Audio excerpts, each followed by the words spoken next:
Hello student, welcome back to my YouTube channel Student Study Point, and I hope that you all are fine.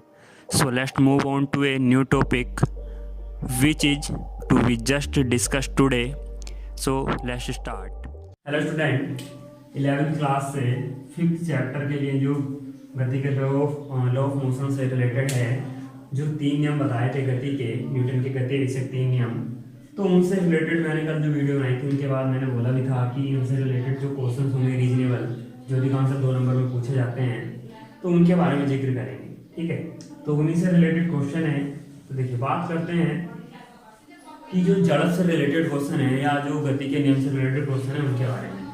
ठीक है, तो देखिए होता क्या है कि विराम के जड़त्व के बारे में पहले बात कर लेते हैं। क्वेश्चन आपके सामने केवल हिंट के तौर पे लिखे हैं, तो क्वेश्चन और आंसर दोनों बोलूंगा, आपको क्या करना है, यहीं से आपको क्वेश्चन और आंसर दोनों ही नोट कर लेने हैं। ठीक है, तो देखिए, बस के अचानक चलने पर बस में खड़ा व्यक्ति पीछे गिर जाता है, क्यों? ठीक है, तो विराम का जड़त्व है, कैसे देखिए, व्यक्ति जब बस रुकी हुई है, व्यक्ति या तो सीट पर बैठा हो या खड़ा हो, तो जब बस अचानक से चलती है, तो अगर इस तरह से बस को और व्यक्ति को मान के चले, तो जैसे ही बस चलेगी तो ऊपर वाला सिरा, जो नीचे वाला सिरा है, व्यक्ति का निचला हिस्सा है, वो तो बस के साथ संपर्क में होने से बस के साथ क्या आता है, गतिमान हो जाता है। लेकिन जो व्यक्ति का ऊपरी भाग होता है वो क्या होता है, विराम की अवस्था, विराम का जो जड़त्व है, विराम की अवस्था के कारण अपनी अवस्था में ही बना रहता है, और उस अवस्था में बने रहने के कारण जो व्यक्ति का ऊपरी और निचला भाग है, दोनों के वेग में डिफरेंट होता है। दोनों के वेग में डिफरेंट होने के कारण क्या होता है कि व्यक्ति को ऊपर वाले हिस्से में एक धक्का टाइप का लगता है आप पीछे की ओर, जिससे व्यक्ति क्या होता है, पीछे की ओर गिर जाता है।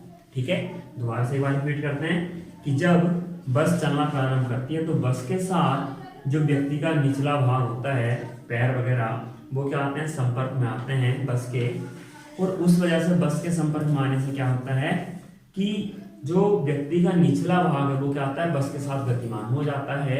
लेकिन जो ऊपरी हिस्सा है, ऊपरी भाग है, वो क्या करता है, ऊपरी भाग अपने विराम अवस्था में रहने के कारण वही रुका रहता है। तो ऊपर और निचले दोनों भाग के बीच में क्या आ जाता है, जो वेग है उनके बीच में डिफरेंट आ जाता है, और डिफरेंट आने के कारण क्या होता है, ऊपरी सिरे पर पीछे की ओर धक्का लगता है, जिससे व्यक्ति क्या होता है, नीचे गिर जाता है। ठीक है, नेक्स्ट क्वेश्चन, चादर को हिलाने पर धूल कणों का बाहर निकलना। आपने देखा होगा आमतौर पर जब हम किसी कपड़े को झाड़ते हैं या हिलाते हैं जोर से, तो उससे धूल वगैरह के जो कण उस पर लगे होते हैं वो बाहर निकल जाते हैं। ठीक है, तो आप एक नॉर्मल सा मैं आपको डायग्राम बना के दिखाऊंगी, एक चादर है, आपने तो जो कण होंगे वो भी इसी जगह होंगे, आपने जैसे इसको हिलाया तो चादर लगभग इस शेप में आ जाती है। तो चादर के जो कण है वो अपनी पोजीशन में बने रहते हैं। तो देखिए, जहां जहां से चादर अलग हुई वहां के कण क्या हुए, चादर से अलग हो गए। क्यों? क्योंकि जो चादर है वो तो अचानक से गतिमान हो गई, लेकिन जो धूल के कण है वो अपनी जगह विराम अवस्था में रह गए, और जब वो विराम अवस्था में रह गए तो चादर से क्या हो गए, अलग। तो जब चादर से अलग हो गए तो वे क्या होंगे, नीचे जमीन पर गिरते हुए आपको दिखाई देंगे। तो ये है चादर हिलाने पर धूल के कणों का बाहर निकलना। तो चादर को हिलाने पर धूल के कण बाहर निकल जाते हैं, क्योंकि जो चादर को हिलाने पर जो धूल के कण हैं वो अपनी विराम अवस्था में रहते हैं, लेकिन चादर क्या होती है, अपनी गति की अवस्था में आ जाती है, और जिससे क्या होता है कि धूल के कण बाहर निकल जाते हैं और चादर साफ हो जाती है। नेक्स्ट,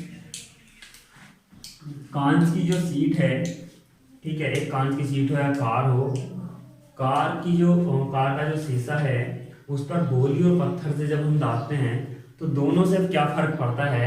देखिए, गोली क्या होती है, तो उसका जो साइज होता है वो बहुत छोटा होता है, ठीक है, पत्थर का साइज उसकी अपेक्षा बड़ा होता है।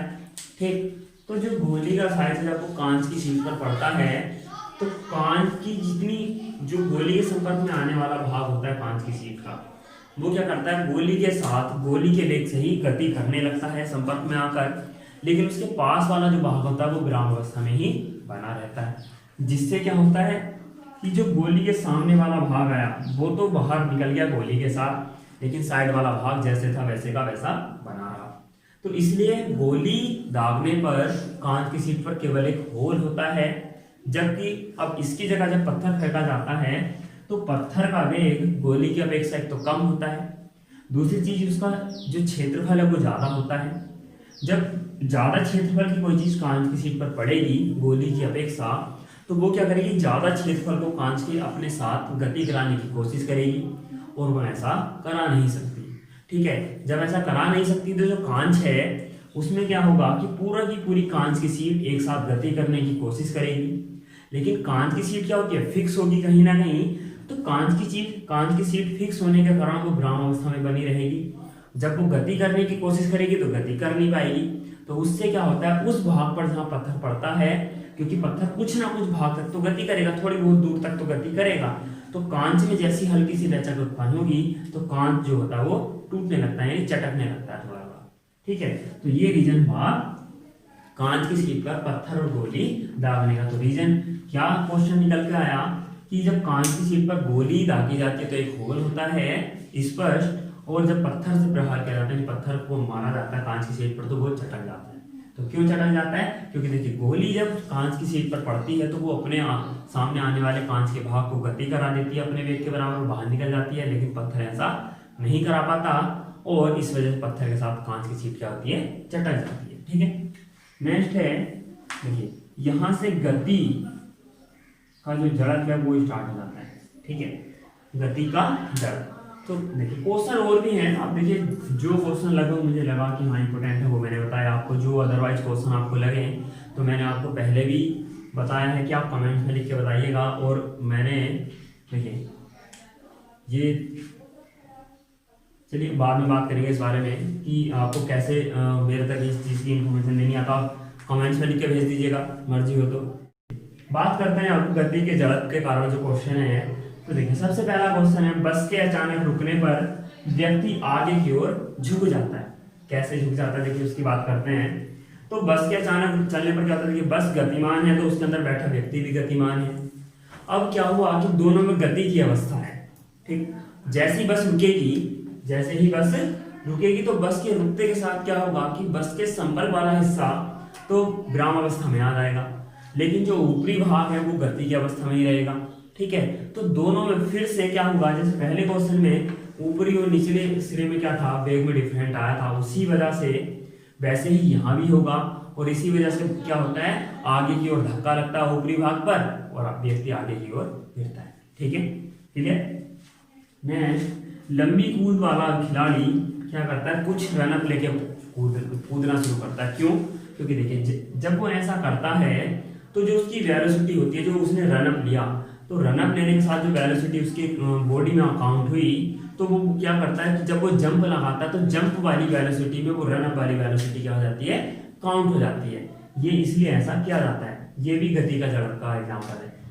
चलते समय वाहन से कूदते समय, देखिए चलते वाहन से कूदते समय क्या होता है कि व्यक्ति को उसी ओर मुंह करके उतरना चाहिए जिस ओर वाहन चल रहा है। ठीक है, क्यों, क्योंकि देखिए जब जिस दिशा में वाहन चल रहा है तो अब हमें क्या होता है कि हम अचानक से अगर हम विपरीत दिशा में कूदेंगे, देखिए वाहन इस दिशा में चल रहा है, हम अगर इस दिशा में कूदेंगे तो हमें क्या करना पड़ेगा, वाहन के जस्ट विपरीत दिशा में गति करनी पड़ेगी। और हम क्या होते हैं, वाहन की अगर गति की दिशा में ऐसा करते हैं, कूदते हैं, तो कुछ देर हम, क्योंकि बॉडी हमारी भी बस के साथ गतिमान है, तो हमारी बॉडी में भी वही वेलोसिटी है जो बस की वेलोसिटी है, तो उसको हम एक साथ बिल्कुल विपरीत दिशा में अगर कूदते हैं तो हम उसको डायरेक्टली जीरो कर रहे होते हैं। ठीक है, और जब हम उसी की दिशा में कूद रहे होते हैं तो हमें कुछ टाइम मिल जाता है थोड़ा रनअप आगे लेकर उसको जीरो करने का।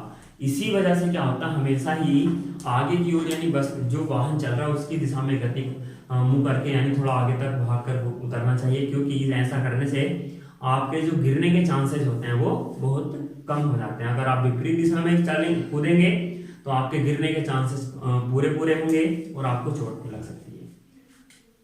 अब देखिए यहां से स्टार्ट होता है दिशा का जड़त्व। दिशा का जड़त्व इस क्वेश्चन से स्टार्ट हो जाता है। ठीक है, क्वेश्चन है वक्राकार मार्ग पर मुड़ते समय क्या होता है। देखिए कोई वाहन, आप किसी वाहन में बैठे हैं, तो ये क्वेश्चन मैंने यूनिफॉर्म सर्कुलर मोशन में बताया था कि आप जब किसी वक्राकार मार्ग पर मुड़ते हैं तो किसी वाहन में बैठकर, तो वो क्या होता है कि आपको दो तरह के बल कार्य करते हैं, मैंने आपको बताया है। एक अभिकेंद्र यानी सेंट्रीफ्यूगल फोर्स और एक होता है सेंट्रीफ्यूगल फोर्स। तो सेंट्रीफ्यूगल फोर्स क्या होता है, इंटीरियर यानी रेडियस के अनुदेश सेंटर की ओर होता है, लेकिन सेंट्रीफ्यूगल फोर्स क्या होता है, रेडियस के अकॉर्डिंग बाहर की ओर लगा होता है। ठीक है, तो जब हम मुड़ते हैं तो हमारे पास क्या होता है, ये आपका एक सर्कल है, वक्राकार मार्ग। आप यहाँ इस जगह क्या करते हैं, एक बस चल रही है, वो धीरे धीरे क्या होती है, मुड़ना शुरू कर देती है। अब आपकी जो दिशा है, इस बिंदु पर अगर मैं दिशा की बात करूं तो वो ये है, सामने की ओर, वेलोसिटी की डायरेक्शन। लेकिन जब ये बस ट्रैवल करना शुरू कर देगी तो बस की तो दिशा बदलती जा रही है, लेकिन आपकी जो दिशा है, आपका जो दिशा का जड़त्व है, वो क्या कहता है कि आप सीधे चलिए। तो बस मुड़ती चली गई, लेकिन आप बस की बॉडी, अगर आपकी डायरेक्शन देखी जाए तो वो बस की बॉडी से बाहर निकलती चली जाती है। यही रीजन है कि व्यक्ति जब बस में बैठा होता है और वो बस मुड़ती है तो व्यक्ति क्या होता है, बाहर की ओर झुकता चला जाता है। ठीक है, नेक्स्ट है पत्थर धागे से बांधने पड़ते। पत्थर को अगर एक धागे में बांधकर घुमाया जाए, पत्थर को अगर एक धागे में बांधकर घुमाया जाए और उसको आप अलग अलग जगह से छोड़ते हैं, अगर आप उसको अलग अलग जगह से छोड़ते हैं तो पत्थर अलग अलग जगह पर जाएगा, अलग अलग दिशा में जाएगा, अलग अलग एंगल बनाते हुए जाएगा धरातल से। वो इस दिशा के जड़त्व का कारण है। ठीक है, क्योंकि स्पर्शी की दिशा में क्या होती है, वेलोसिटी की डायरेक्शन होती है। इसीलिए ऐसा होता है कि पत्थर अलग अलग बिंदु से आप जब छोड़ते हैं धागे से तो वो अलग अलग जगह जाता है। फिर है वाहन का पहिया। देखिए, जो किसी भी कार वगैरह या अदर कोई भी वाहन है, उसका जो पहिया होता है घूर्णन गति करता है, रोटेशन मोशन करता है। ठीक है, रोटेशन मोशन करते हुए उसका जो पहिया होता है, देखिए एक तरह के आप सर्कुलर मोशन मान के चलिए उसके पहिए की परिधि की। ठीक है, तो उसमें पहिए का अगर कोई पॉइंट, आप टायर का कोई पॉइंट लीजिए तो उससे जो डायरेक्शन होगी उसके वेलोसिटी की, आप अगर वहां कोई कण मान के चले तो उसकी डायरेक्शन होगी टेंजेंट के अकॉर्डिंग। तो इसलिए जब कीचड़ वगैरह में, पानी वगैरह में पहिया जाता है तो उससे निकलने वाला पानी होता है, कीचड़ की जो छींटे होती हैं वो हमेशा टेंजेंट की दिशा में होती हैं, और ये दिशा का जड़त्व होता है। ठीक है, नेक्स्ट क्रिकेट का खिलाड़ी। देखिए, क्रिकेट का खिलाड़ी भी देखिए यहाँ से आपका सेकंड नियम जो होता है, ये फर्स्ट नियम के ऊपर आधारित है सारे सारे, क्योंकि जड़त्व के जो एग्जाम्पल है फर्स्ट नियम के अंतर्गत आते हैं और सेकंड लॉ में ये आते हैं। देखिए, सेकंड लॉ में क्या है कि जब क्रिकेट का कोई खिलाड़ी क्या होता है, कैच लपकता है, तो इसकी बात मैं कल भी कर रहा था, वो हाथों को नीचे खींचता है।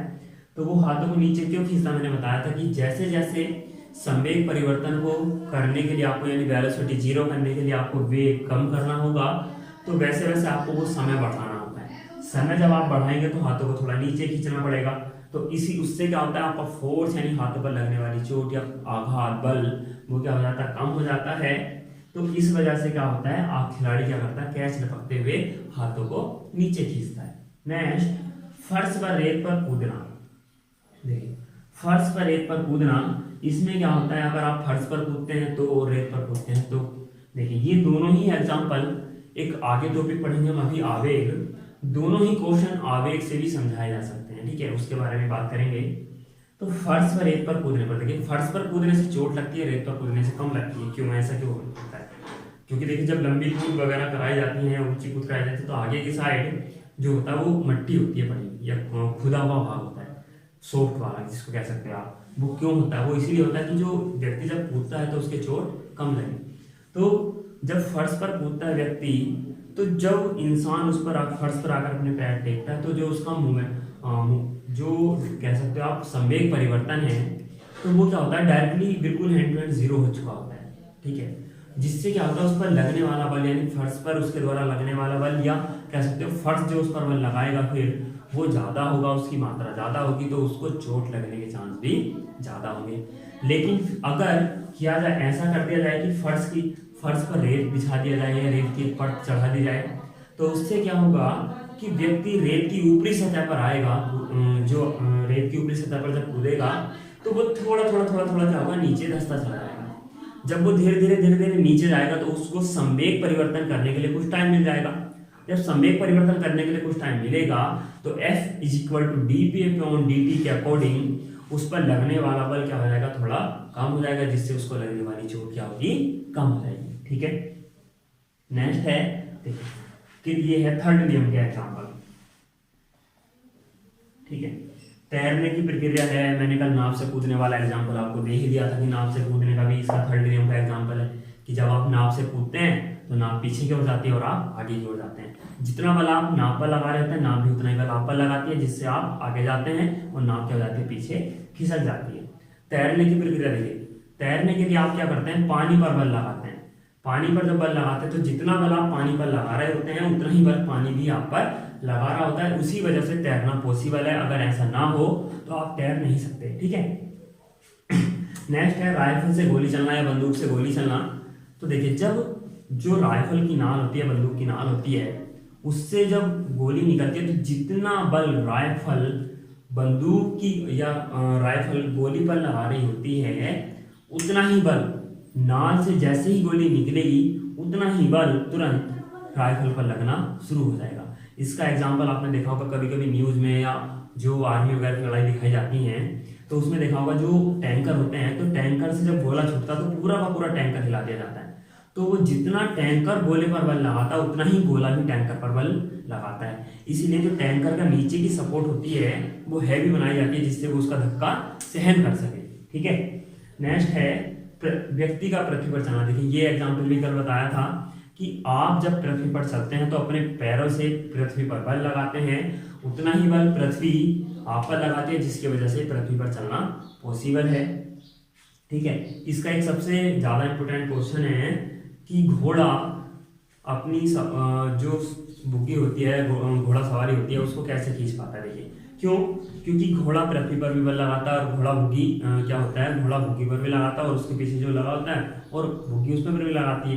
तो वो ऐसा क्यों होता है, देखिए कि घोड़े का लगाया जाने वाला बल किस पर, उसके पीछे बंधी सवारी जो बैठने का स्थान होता है, दोनों एक दूसरे पर बल लगाते हैं, ये दोनों हो जाते हैं कैंसिल, ठीक है।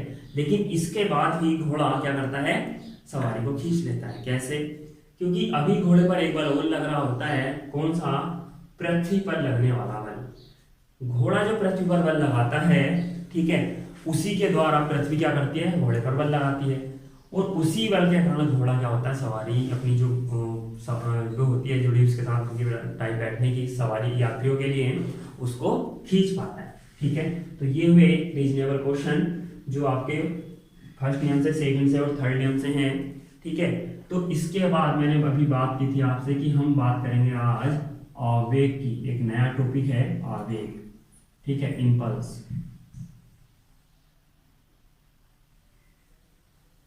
ठीक है, इम्पल्स। देखिए इम्पल्स क्या है, एक तरह का संवेग परिवर्तन है। क्या है, एक तरह का केवल संवेग परिवर्तन। देखिए सेकंड में बात की थी F = dp/dt, तो मैं कह रहा हूं केवल आवेग आप एक तरफ से समझ के चलिए, संवेग परिवर्तन है। क्या है, संवेग परिवर्तन केवल dp। तो यहां से अगर हम वैल्यू निकाल लें तो यह आ जाएगा F × dt = dp।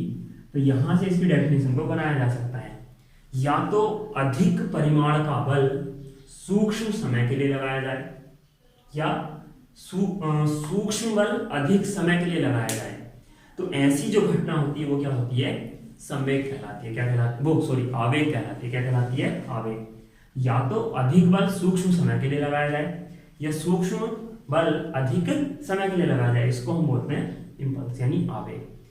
है क्या कि किसी वस्तु पर जो बल होता है जो लगाया जा रहा है तो वो अति सूक्ष्म समय के लिए, जितने समय के लिए लगाया जा रहा है, इन दोनों का गुणनफल यानी बल और जिस सूक्ष्म समय के लिए वो लगाया जा रहा है, इन दोनों का गुणनफल क्या कहलाता है, आवेग कहलाता है। और हम इसको एक तरीके से डीपी भी कहते हैं या रिप्रेजेंट किया जाता है आई से। किससे, आई से रिप्रेजेंट किया जाता है। मात्रक निकाले तो न्यूटन सेकेंड आ जाता है, मात्रक निकाले तो न्यूटन सेकेंड आ जाता है, ठीक है।